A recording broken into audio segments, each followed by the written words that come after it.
we're just going back in how to measure with the caliper, and yes, it is my lightsaber. And you just take your caliper. You can hold it or you can do it while it's sitting there, whichever you want.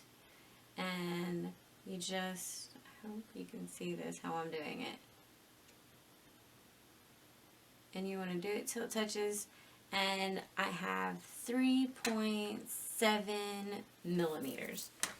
So I'm just either going to write that down so I can look it up and find it on the sites, or you know, that's how you have to order them. So you do the millimeters, or they have like PP, and sometimes they have like a different one. I'm not sure. So since I wasn't sure, I thought it would be nice to bring up the terminology sheet that was at the end of the last video. And as you can see, there's an SS for stone size, PP means pearl plate, mm is millimeter, and this shows the different types of stones as well. But that's how easy it is, really. Now, if you're wondering, well, how do you do it if you don't have a stone? Two ways to do it if you don't have a stone. One, get your caliper out, and you're going to measure the inside of your cup that the stone is not in. I don't recommend this one near as much because I don't feel like you get as good of a fit. But I am not pulling this right.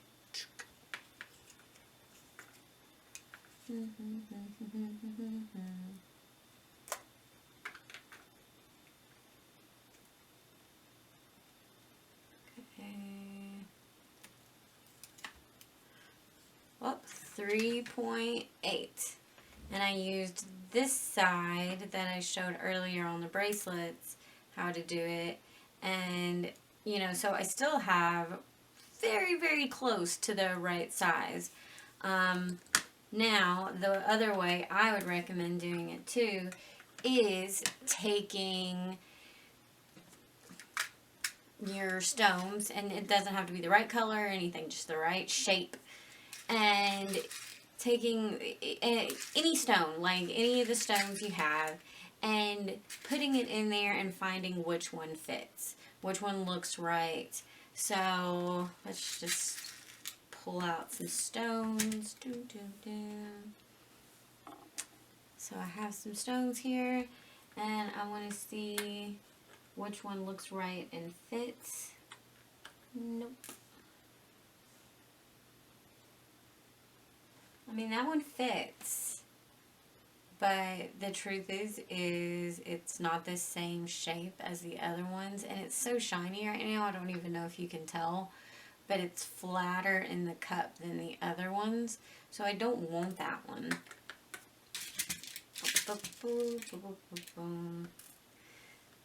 Basically what I'm going to do is just put the stones in there until, oh, that one's pretty spot on. That's an ugly stone, I need to throw it away, but still spot on. And so now I can take my caliper and measure it, just like I was doing with the other ones.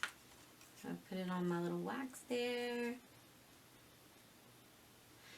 And you can see it's 3.7. Please remember, your stuff shouldn't be beeping like this. It's still accurate, but it's just the batteries are dying. Anyways, so that's the ways you would measure if you didn't have it. You would measure the inside of the cup with the small side, or you would find another stone and place it in here. If you still have stones in there too, sometimes you can just measure if they are coming out of the cups a little bit. You can just measure, boop, right there in the cups as well. And you're going to get, oh, look at that. See? You're going to get the approximate size.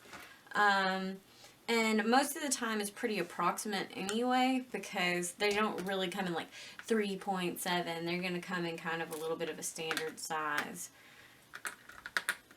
So here's a rhinestone chart conversion table that I've made for everybody, and it's on the cheat sheet video as well, so you can just see it there.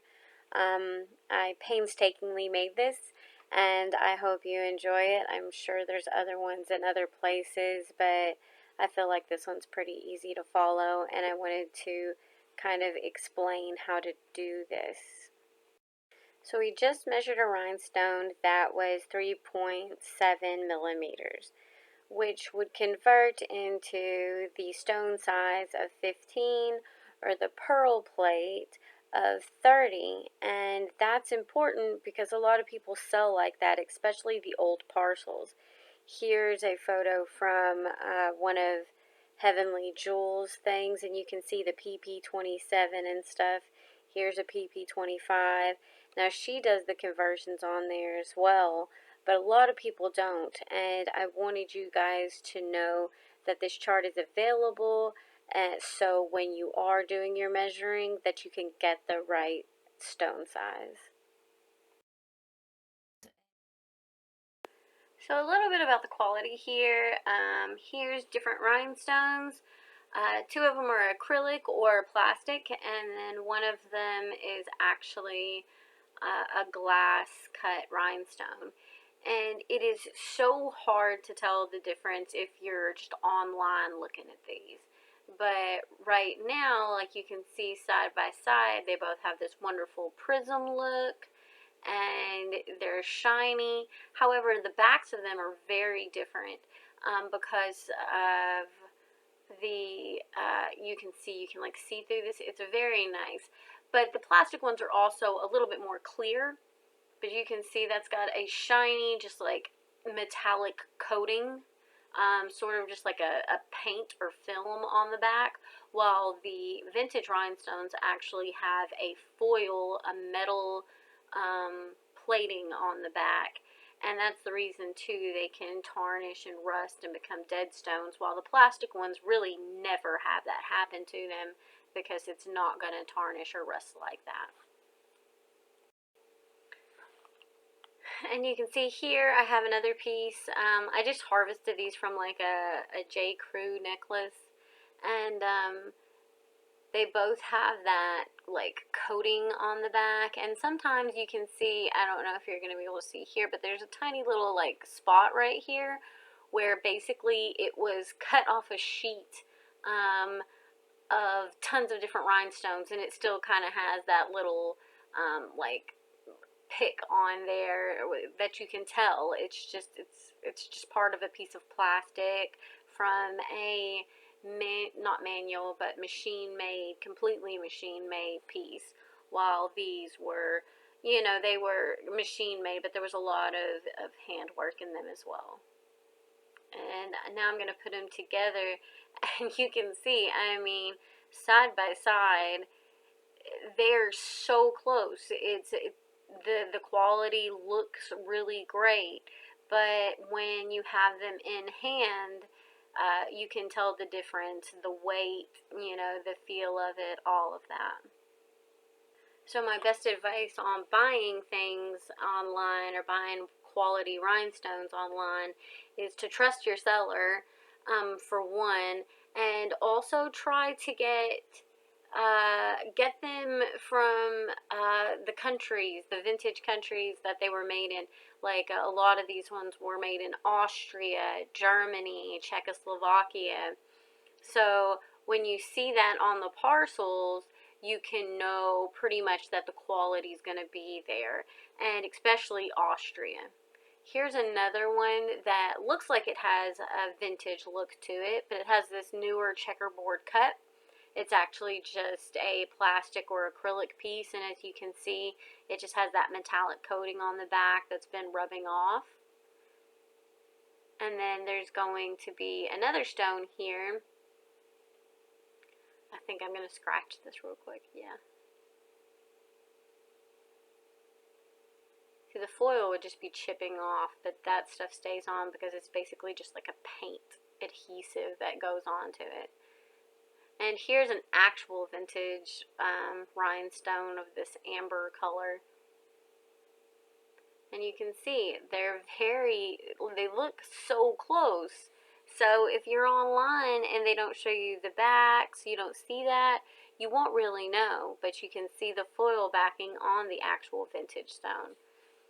And most of the time, I see the vintage stones also have a gold backing. As you can see, here's like a whole assortment, and I keep them together, and most of the backings on there are gold. Some of them are silver, so I'm not saying some vintage stones can't have that silver on it, but it would still be like a foiled silver and not like that painted on film. So this is like an AB green, and it's still vintage, but it doesn't have like that painted on.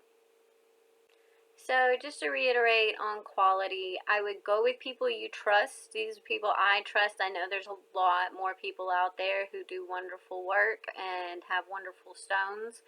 And also remember the places that the stones are coming from. That really means a lot as well when we go for quality in the vintage stones. You don't